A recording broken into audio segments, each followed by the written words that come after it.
അങ്ങകലെ മലമേലെ എന്റെ സന്നിധാനം, ഇങ്ങിവിടെ താഴ്വരയിൽ എന്നേകാന്ത സഞ്ചാരം. ശരണം ശരണം എന്റെ സ്വാമി, എന്റെ വിളിയൊന്നു കേൾക്കെന്റെ സ്വാമി.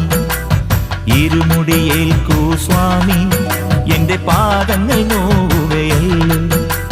കാടിന്നിരുൾ മുടിയാകെ മലങ്കാറ്റേ തുലയുകയാ. കാട്ടാനകളുടെ മേട്ടി കരിമ്പുലിയുടെ മൂളൽ